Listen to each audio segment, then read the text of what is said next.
Est-ce que l'on peut encore croire au cinéma horrifique français? Eh bien, c'est justement ce que nous allons voir ensemble avec...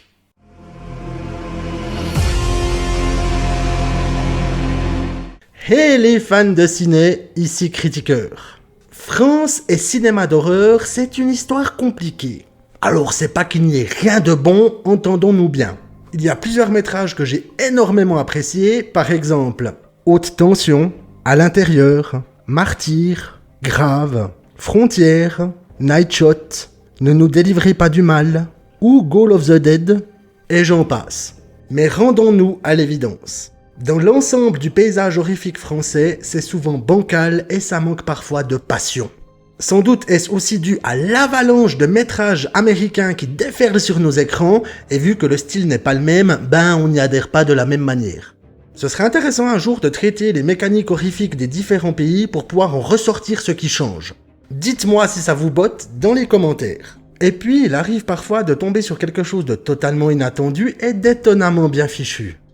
Entre autres fans de David Cronenberg, John Carpenter et Dario Argento, Florian Goujon, pendant une certaine période de pandémie mondiale, propose à quelques collègues de réaliser un moyen métrage.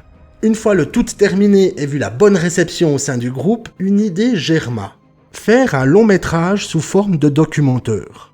Et bim, c'est comme ça qu'apparut Occulte.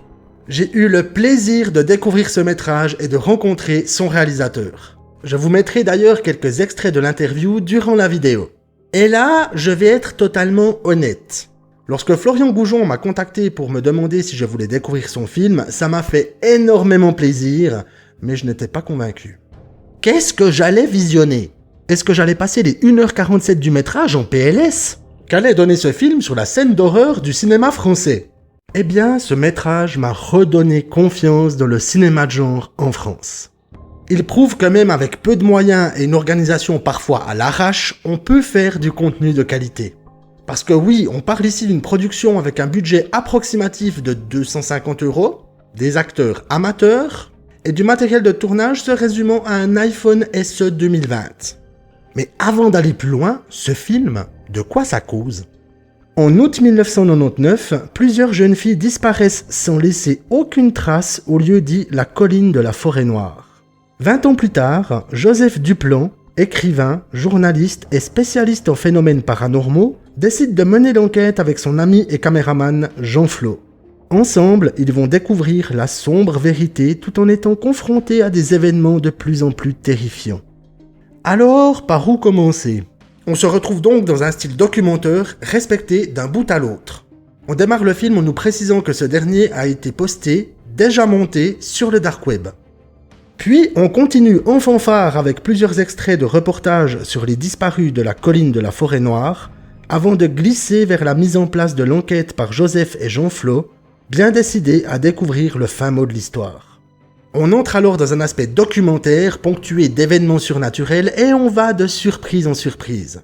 Il y a une réelle construction d'enquête qui mène inexorablement les protagonistes vers une vérité dérangeante. On passe alors de scènes d'interrogatoire à celles de recherche d'indices, très souvent dans des lieux magnifiques et intégralement naturels. La tension monte, l'étrange prend place dans l'enquête, puis on en arrive au climax.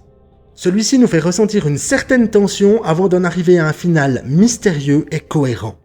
Et là au milieu, il y a un des détails qui fait tout et qui est assez rare pour être souligné. C'est qu'en fin de métrage, nous avons droit à un faux générique, ce qui rend cohérent le fait que le film ait été retrouvé déjà monté sur le dark web. Et qui plus est, ça permet une immersion totale du début à la fin. Donc, côté histoire, c'est un documentaire totalement respecté tant sur le fond que sur la forme. Au sujet du choix de ce style, Florian Goujon précise « Au départ, on s'est dit qu'on filmerait à la manière du documentaire Striptease qui passait dans les années 80-90, je crois, à la télé. Comme personne parmi nous n'est un vrai acteur, ce sera totalement sincère et puis j'aimais bien ce style. » Et justement, du côté des personnages, qu'est-ce que ça donne? Alors comme dit précédemment, les acteurs sont principalement composés de collègues et d'amis de Florian Goujon. Alors on pourrait ergoter sur quelques réactions parfois étranges, mais on ne peut pas nier que le statut de non-professionnel ainsi que les différents intervenants donnent une dimension beaucoup plus réaliste à ce faux documentaire. Pour les acteurs principaux, on retrouve notamment Johan dit raison, spécialiste du surnaturel bien dans ses bottes. Son caméraman Jean-Flo, campé par Florian Goujon himself, peu présent à l'écran, c'est normal, c'est lui qui tient la caméra, mais bien présent dans l'histoire. Et la mystérieuse Lucie, interprétée par Lola Fleury-Carretto. Au sujet du tournage, avec Johan, l'acteur principal, on a vraiment pris notre pied, on s'est super bien marré. Avec les autres acteurs, ce sont des tonnes de fou rire. L'ambiance était de agréable à génial. C'est l'avantage d'être en roue libre, sans contraintes, sans histoire de pognon, bref, on est des trublions qui échappons aux règles habituelles d'un tournage classique. En termes de montage, l'aspect documentaire est totalement respecté et le récit se suit avec envie et fluidité. Le métrage nous propose également moult techniques liées au documentaire et au found footage. Entre autres, plan in-screen, utilisation de son, glitch et caméra de surveillance. Et honnêtement, on passe outre certains effets système D, tant l'ensemble, au vu de son contexte, est bluffant. Et sans déconner, quand on connaît le budget et le contexte de tournage, on se dit que l'équipe a réussi un tour de force. Florian Goujon nous prouve qu'avec des idées, des gens motivés et une caméra, on peut faire fort, très fort. Et là, vous allez me demander, pourquoi ce film, tourné avec 250 € et une bande de copains, peut se targuer d'avoir un aspect aussi qualitatif que certains autres avec des budgets faramineux et des acteurs connus et reconnus? Et je vous dirais que c'est une bonne question. La réponse? La passion que tu mets dans ce que tu fais. Et de ne pas avoir une boîte de prod qui te tape sur la gueule toutes les 2 secondes en te disant « ça tu le fais autrement ». Dans tout le processus de création, on sent une réelle passion pour le cinéma. Le film est d'ailleurs bourré de clins d'œil à ce sujet.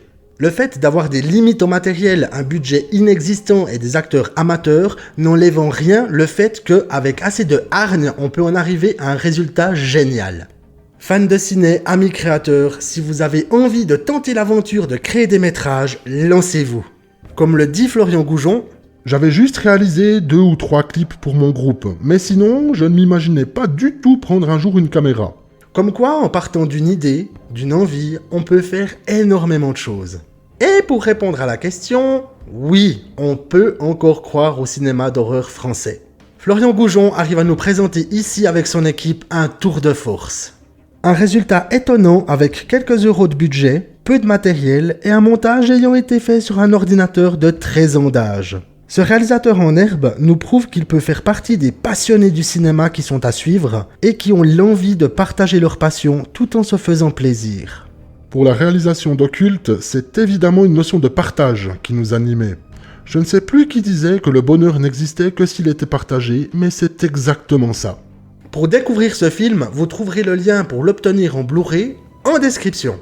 Et préparez-vous car un second opus arrive. Et celui-ci prouve que, en plus de continuer de croire au cinéma d'horreur français, on peut aussi croire aux suites. Plus d'action, plus d'humour et bien entendu plus de terreur, on voit l'évolution par rapport au premier métrage et on entre pleinement dans la construction de la mythologie d'Occulte. Et tout cela avec approximativement le même budget et le même contexte. Et qui sait, s'il y a un troisième opus, moi je suis directement partant. On a quand même des longs métrages francophones qui, même s'ils datent parfois, sont géniaux. Haute tension, Calvaire, Martyr, À l'intérieur, C'est arrivé près de chez vous. Je suis conscient que le cinéma d'horreur français reste cantonné dans l'underground, mais il y a des petites pépites qui apparaissent ici et là. Et selon moi, après le visionnage, Occulte est l'une de ces pépites. Et voilà, fans de ciné, c'est tout pour ce film. Allez-vous le découvrir? De manière générale, que pensez-vous du genre horrifique français? Et avez-vous un film horrifique de ce pays que vous appréciez particulièrement? N'hésitez pas à me le dire en commentaire. J'en profite pour réitérer encore un immense merci à Florian de m'avoir fait découvrir son univers et de me permettre de vous le partager dans cette vidéo. Je trouve important de pouvoir mettre en avant des métrages qui sont moins connus mais qui méritent tellement d'être visionnés. Sérieusement, c'est un super travail qui a été fait et j'ai passé un excellent moment devant ces productions. Encore bravo à toute l'équipe. Si vous souhaitez continuer dans le domaine du cinéma, allez-y, vous avez cette passion en vous qui fait la différence. Fans de ciné, n'oubliez pas ce bon vieux pouce bleu ainsi que de vous abonner et de partager, ça aide grandement la chaîne. Et j'en profite pour souhaiter la bienvenue aux nouveaux abonnés. Vous allez voir, ici c'est sympa, on peut découvrir des pépites méconnues du cinéma. Merci d'avoir regardé cette vidéo jusqu'au bout. C'était Critiqueur, en direct du canapé. Prenez soin de vous, à très bientôt pour une nouvelle vidéo, et bien entendu, bon visionnage.